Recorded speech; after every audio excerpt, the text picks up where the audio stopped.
Welcome to the deep dive. Today we're jumping into the world of Tamiya RC aftermarket parts. Right, from the very beginning in the 70s all the way up to what's happening now. Exactly. And our mission for you listening is to get a quick, solid understanding of who the main players were and kind of how this whole niche hobby scene evolved. It's a fascinating story, really. Our guide is basically a look through the history of these third-party companies. And it all kind of starts with Tamiya themselves, doesn't it? The early kits were amazing models. Oh, absolutely. The detail was incredible. It was very much a builder's hobby. Yeah. Putting them together was half the fun. But that focus on scale looks sometimes meant, well, performance wasn't always a top priority, right? That's the key. They looked fantastic, but things like rudimentary suspension, simple plastic bushings instead of bearings, mechanical speed controls. Yeah, and lots of plastic in places that really took a beating. Exactly. So naturally, people wanted to make them tougher, make them faster, make them handle better. Which basically opened the door for other companies. Precisely. The aftermarket sprang up almost immediately to fill that need. So let's talk about some of those early pioneers. CRP comes to mind first. Custom racing products. Yeah, CRP was huge for the early buggies. You know, the SRBs, like the Sandscorcher, and the ORV chassis, like the Frog and Blackfoot. What kind of stuff did they make? Oh, essential upgrades. Bumpers that wouldn't snap instantly, skid plates, better suspension arms, wheel adapters so you could use different wheels. Okay, so real durability and basic performance improvements. Definitely. Crucial for racers and, just people bashing around in the yard. They kind of faded, but then reappeared as Team CRP, selling old stock and some reproduction. Gotcha. Then there's MIP, Moore's ideal product. Ah, MIP. Now, they were different. Founded by an actual engineer and racer, Eustace Moore Jr. So more precision-focused. Absolutely. High-precision machined parts. They're legendary for introducing CVD's constant velocity drive shafts. Right, those give you smoother power, especially when the suspension is moving or you're turning hard. Big improvement over the standard dog bones. Huge improvement. And they made brilliant ball differentials, too, especially for the ORV buggies and the hotshot generation. Super high quality. And MIP is still around, right? They even supply parts to manufacturers now. Yeah, they became an OEM supplier. Still active today, which says a lot about their quality. Okay, who else was big back then? Thorpe. Dirt burners. Thorpe Manufacturing, yeah. Also known as dirt burners. If you wanted your Tamiya gearbox to survive a hot motor, you needed Thorpe. So drivetrain specialists. Totally.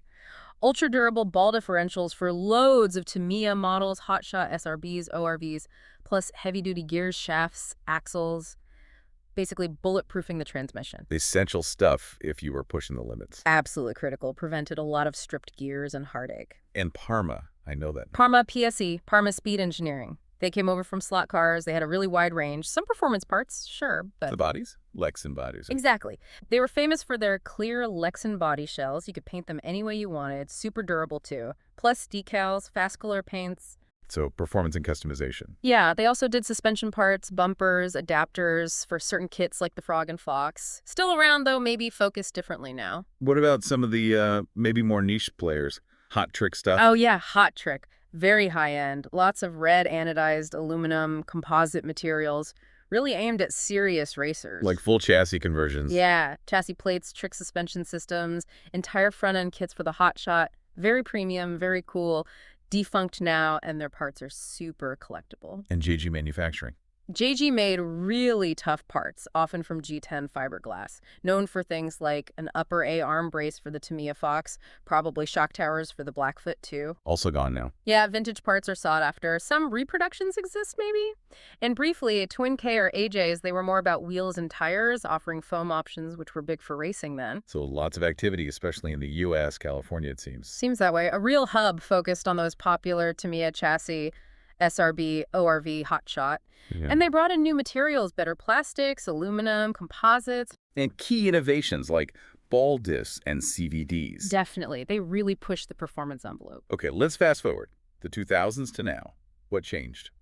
Well, the biggest thing was probably Tamiya starting their re-release program, bringing back all those classic kits. That must have reignited demand for hop-ups. Massively. Suddenly, everyone wanted parts for their brand new Sandscorcher or Hotshot again. Plus, you have modern manufacturing like CNC machining, even 3D printing. And online shopping, global reach. Exactly. So the aftermarket looks different now. Lots of CNC aluminum parts, sometimes for looks as much as performance. High-quality repro parts, too. Who are the big names today? Companies like, yeah, Racing and Xtra Speed have huge catalogs, lots of aluminum and carbon fiber hop-ups for both the vintage re-releases and modern Tamiya chassis. Okay.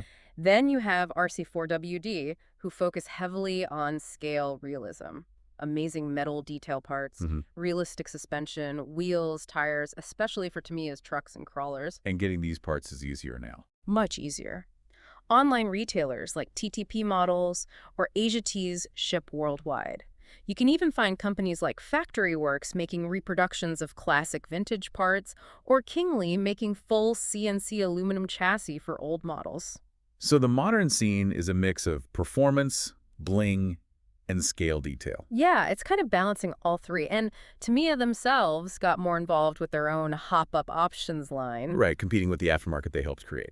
In a way, yeah, it just shows how central customization is to the Tamiya experience. So wrapping up, it's really been a symbiotic relationship, hasn't it? Tamiya makes the kits, the aftermarket helps people push them further or make them their own. Absolutely. It started with fixing performance limits, and now it's about performance, looks, scale realism, everything. The re-releases were key to keeping it all going. The whole aftermarket just keeps evolving alongside Tamiya. It does.